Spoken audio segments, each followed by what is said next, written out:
Hello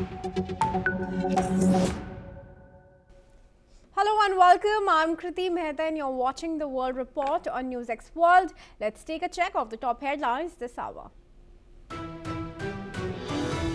US President Donald Trump has posted on Truth Social that he has ordered the Department of Homeland Security to under no circumstances get involved with protests in democratic-led cities unless they ask for federal help or federal property is threatened. Protests have broken out against US President Donald Trump across the United States, with protesters denouncing Trump and ICE from San Francisco to Minneapolis. President Volodymyr Zelensky has said that Ukraine was waiting for more information from the United States about further peace talks and expected new meetings to take place next week. The Iranian Army's Commander-in-Chief Amir Hatami said that the armed forces were ready to defend the Islamic Republic until the end amid progressive posturing by the United States and allies.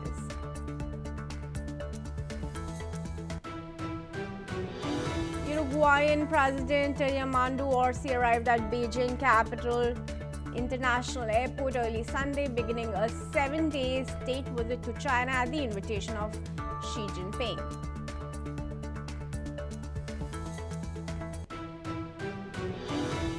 India convenes the budget session of its parliament, with Finance Minister Nirmala Sitharaman set to present a 9th union budget. Stock markets will remain open on a Sunday due to the budget session for the first time in Indian history.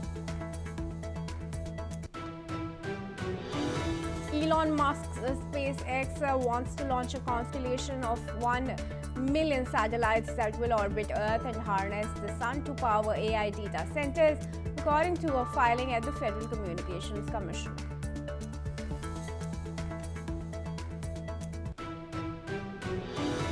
Alphabet-owned autonomous taxi company Waymo is aiming to raise about $16 billion in a financing round that would value it at nearly $110 billion, as per reports.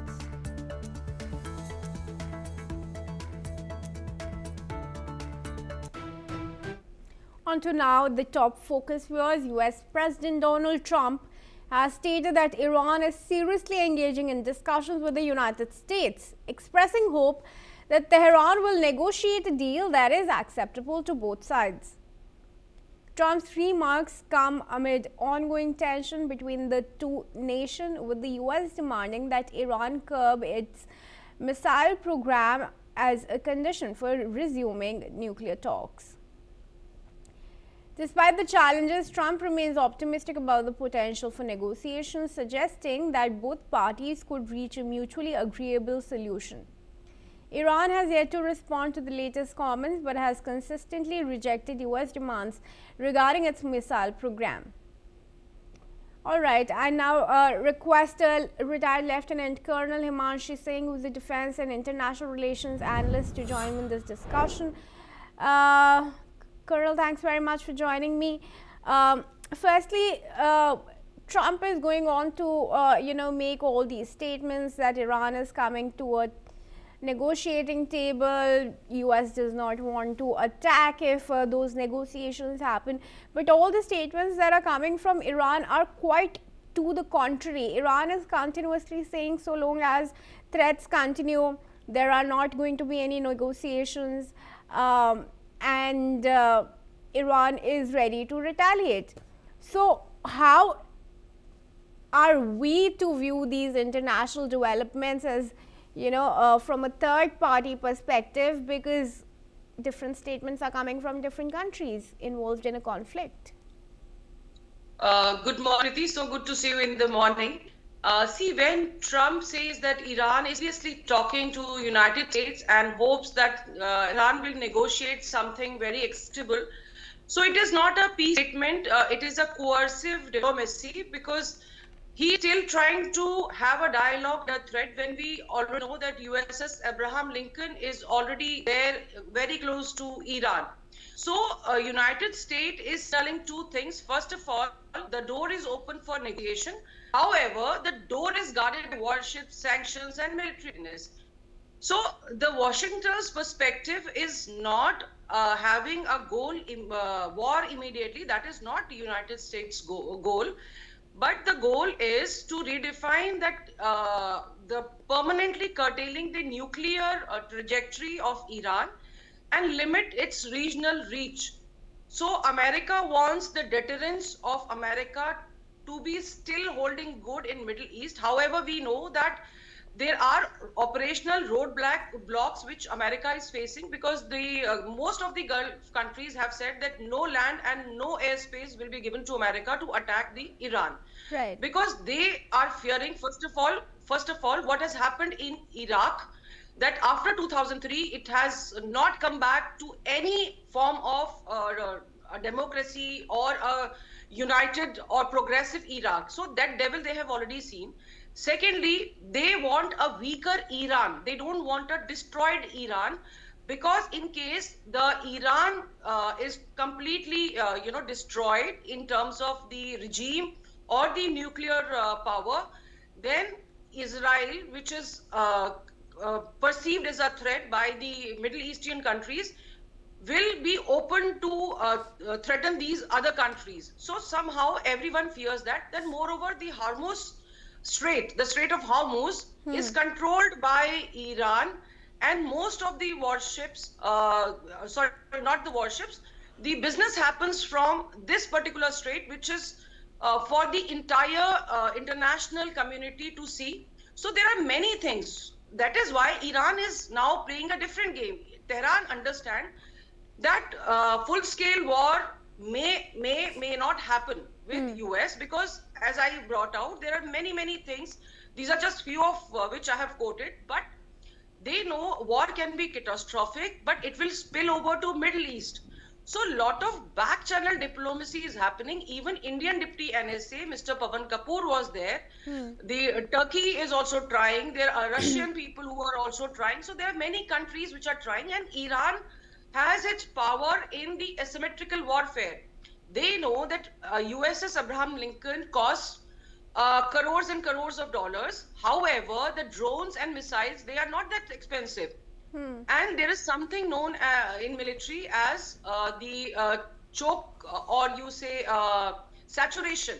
So even if they are throwing 1,000 missiles, even if 2 or 3 missiles hit, the damage which is caused to the American bases in the Middle East or to the warship, it will have larger impact than Iran getting destroyed. So Iran's strategy and posture is very clear. It is one of the strategic resistance combined with tactical flexibility. Iran may be talking, but Iran is not talking about surrender. It is talking with keeping its missiles, drone and proxy networks intact. So it is a very dangerous standoff as of now, and the world is watching it very carefully. Kriti.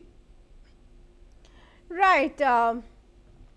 Colonel, Trump is now saying it wants Iran to hold its missile programs to get on a table with Iran on the question of its nuclear arsenal.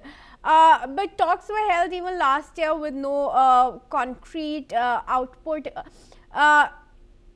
This is one to think now that Trump may be more in agreement to Iran building on its nuclear program, especially for peaceful purposes. Kriti, it was America which gave the nuclear power to Iran in earlier times in 1958. US gave these nuclear plants, the uranium and the technology to Iran. So it's something which was, seed was given by US itself. Now, after 1979, when the regime fell and the Khamenei came to power, Ayatollah Khamenei came to power, the relation between two countries became strained. However, Iran knows that the moment it puts its nuclear project on shelf, US will threaten it much harder. So the negotiations about the nuclear will not be done by Iran. Iran is not going to shelve its nuclear program. That is very clear. Second, US wants Khamenei to go, the regime to fall. That is also not happening. So these things are actually very difficult because in the 12 days war, we have already seen Israel and US together by Operation Rising Line and Midnight Hammer tried to destroy the nuclear capability of Iran. But Iran somehow managed to go without even a scratch on these Fordo, Natanz and Isfahan, the nuclear power plants. We still don't know the 900 kilos of uranium where it is. So Iran is no doubt very close to making a nuclear bomb. We are not sure that whether it has already made it or not, because the information that comes from Iran is very, very guarded. But Iran is not going to negotiate on these two things. It is important for them to have a nuclear bomb because anyone who has a nuclear bomb remains untouched by US. We have seen North Korea, we've seen other countries also. So whosoever have this power, it is a deterrence for US not to trouble them much. Yes, Iran is very weak economically, but these people are not going to surrender to US on these two terms. Let's be very clear, because they know their power. The power lies, as I earlier brought out, in the proxy and asymmetrical warfare, which is not just in Iran. It is everywhere around the Middle East. They have their proxies in Yemen, Sudan, and everywhere. So the war, if it is imposed on them, it's going to be catastrophic. And that is why Iran will not come to the table on these two issues. Rest, they may negotiate about the oil and about other things, but not these two things. All right, Colonel, thanks very much for explaining that to our viewers. They're requested to stay on now. In some more news, the residence of Iranian ambassador to the United Nations, Amir Saeed Iravani in New York, was defaced with red spray painted words "killer" and "terrorist" following Iran's deadly crackdown on protesters. Protesters have gathered outside the residence expressing strong condemnation. The protest comes amid escalating tension over Iran's handling of nationwide protests, which have resulted in significant casualties. In fact, let's listen to one of the protesters. So this guy, he's the speaker of the Islamic Republican in the UN. So we don't trust them. They say all the lies. So that's his house right there. So we want them gone. So we come here and we show the world who they are. They're terrorists. Then they're not belonging to Iran. We are here to support people from Iran, inside Iran. There is no internet. The internet shut down. They have no voice around the world. So we're here because the Islamic Republic in Iran, the regime killed over 40,000 people. We want the regime change. We want the Shah back, which is Pahlavi, from 47 years ago. This regime is not only a threat to the people in Iran and also the threat to the whole world. We want the people in Iran, inside Iran, they want the regime change. They come to the street and they said they don't want the regime. All right, I request Colonel Himanshi Singh to join me back in the discussion here. Now, regardless of what the tension between US and Iran is over the nuclear program, the fact remains that there is global resentment against the way authorities in Iran have dealt with the demonstrators. There's anger, that's felt across the world.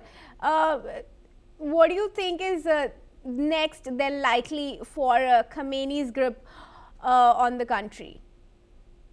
Kriti, it's an independent sovereign nation. How they deal with their country, it's their business, nobody else's business. The way US is dealing with the protesters in Minneapolis and Minnesota, we all know what is happening there. So is anybody questioning them?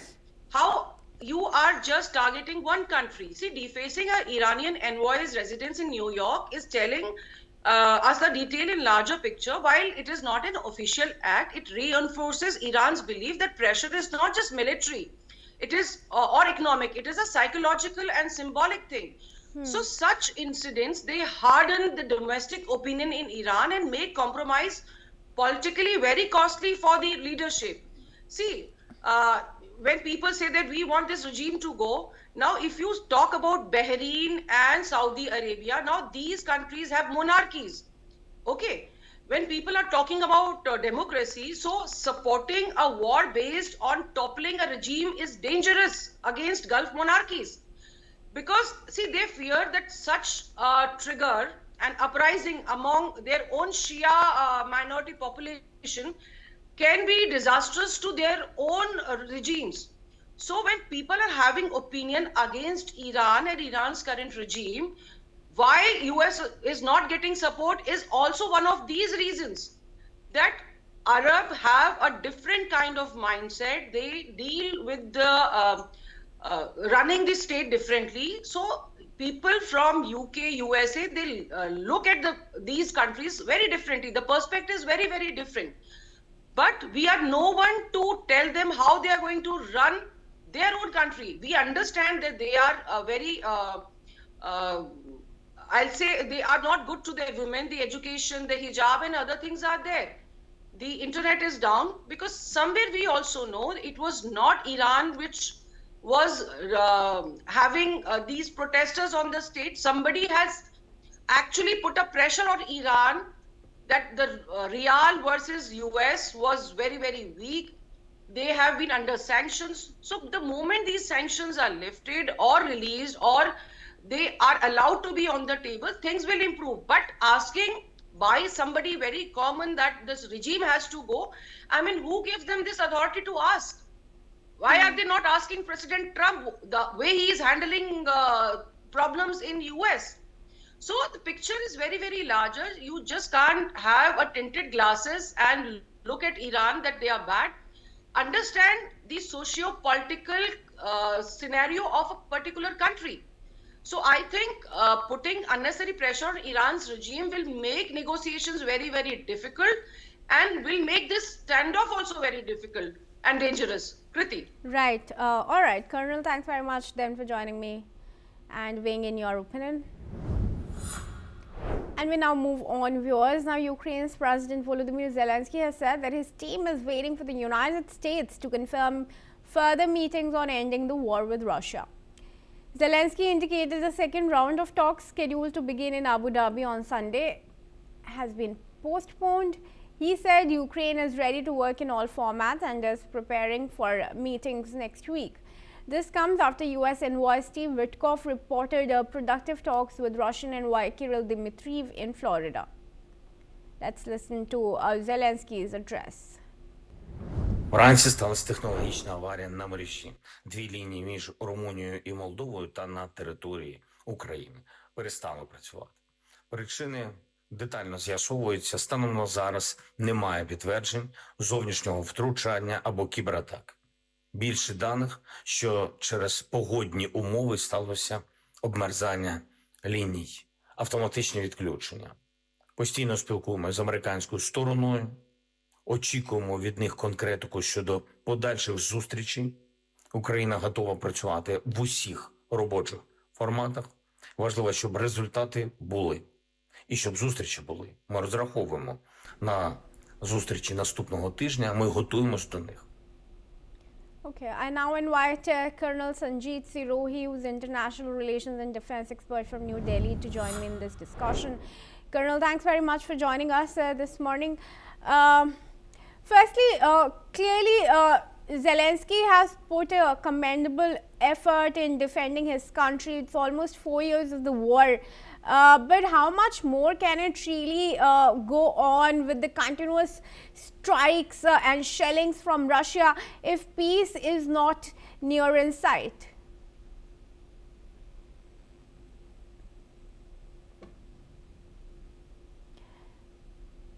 Colonel, I request you to unmute yourself and start over. Okay. Okay, good morning, Kriti. Thank you very much for having me on your news channel and discussing something very, very important and something which have been going on for last 4 years. Now, the talks were supposed to take place today, that is Sunday, Now, Mr. Zelensky is not even aware that when the talks will take place. So there have been some delay. There are some hiccups between the Americans and the Russians. That's why I think this talk, which was supposed to be held in Abu Dhabi today, have been postponed. Neither the Americans nor the Russians or Mr. Zelensky has made any announcement regarding the future date of discussion. That is number one. Number two, this war has been going on for last 4 years, and the Russians have been advancing, although slowly. Initially, they had advanced in a very high speed, but now their advance is very slow, and their objective is not yet met. They want to completely take over the Donbass region, which is still about 10 to 15% is still with Ukrainian forces. So I think till then, till Russia completely occupies Donbass region and the peace talks don't take place, I think this war will carry on, and this will carry on.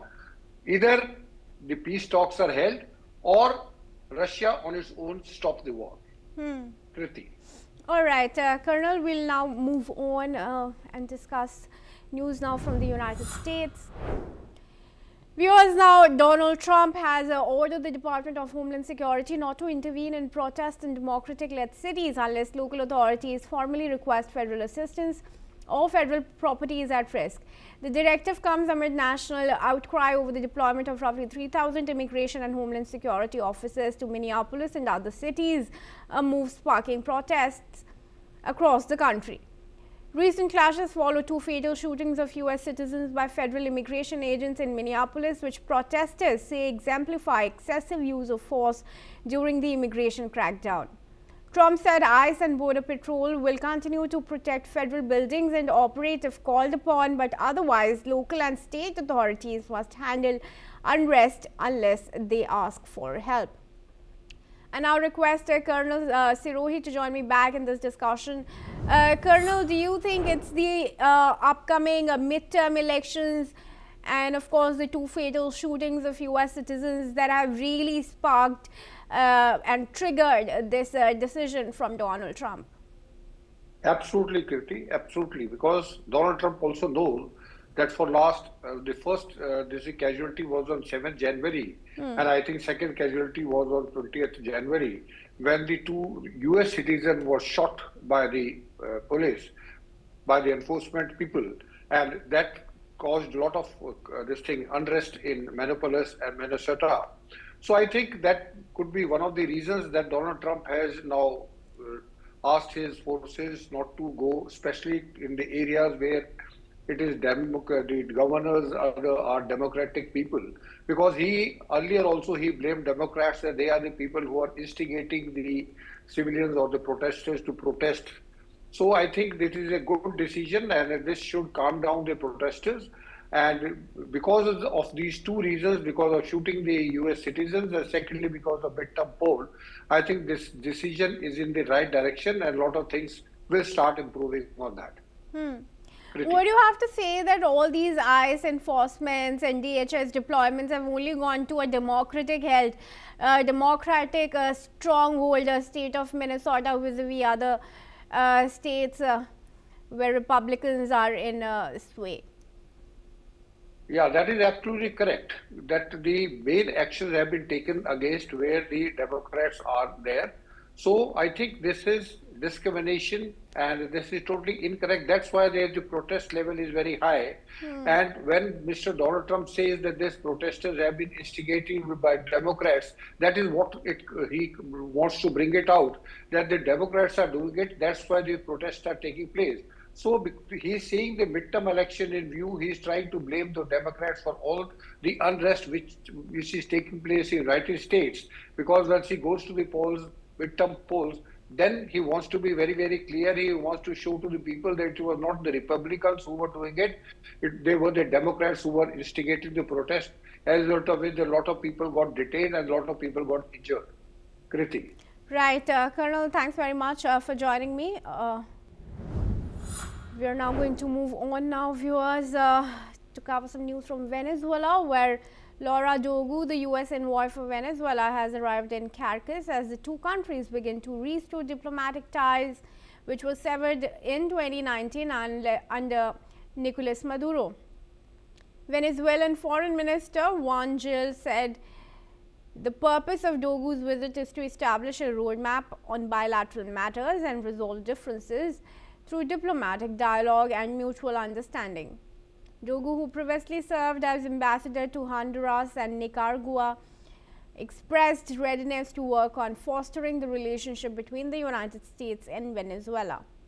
Additionally, the two countries reached a deal to export up to $2 billion worth of Venezuelan crude to the U.S. Meanwhile, Rodriguez introduced an amnesty law aimed at releasing hundreds of detainees alongside plans to repurpose the helicoid detention center in a sports and social services facility. Families of political prisoners in Venezuela have expressed optimism about the proposed law, which would affect individuals detained since 1999 but exclude those involved in killings, human rights abuses and drug trafficking. Rights group Foro Penal reports that 303 individuals have been released since January 8, with over 600 total releases, though the government has not provided official figures or a list of those freed. Let's listen to what the relatives of the prisoners are saying.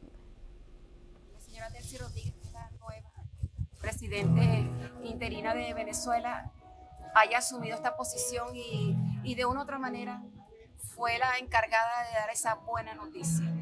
Eso es lo que les puedo decir. Estamos contentos, felices, llenos de mucha fe y esperanza. Ya lo que queremos es que ella sea libre, que todos sean libres de una vez y para siempre. Y que puedan comenzar una vida nueva. Voy a creer que sí, que van a ser pronto liberados. No quiero tener nada negativo en mi cabeza. Y confiar en Dios plenamente que todos los presos políticos van a ser liberados, en especial en mi esposo. Porque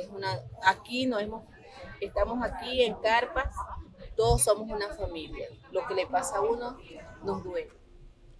And as always, before we wrap up, let's bring you some technology news. Alphabet's self-driving unit Waymo is seeking to raise about $16 billion in a new funding round that could value the company at nearly $110 billion. According to reports, Alphabet would contribute around $13 billion, with the remainder coming from investors including Sequoia Capital, DST Global and Dragoneer. Waymo declined to comment on private financial details but said it remains focused on safety and technological leadership in autonomous mobility. The move highlights the intensifying race to commercialize driverless cars. Waymo is currently the only US operator offering paid robo-taxi rides with no safety driver on board, with a fleet of more than 2,500 vehicles. The funding push comes as US auto safety regulators open an investigation after a Waymo vehicle struck a child in California, causing minor injuries and renewing safety concerns.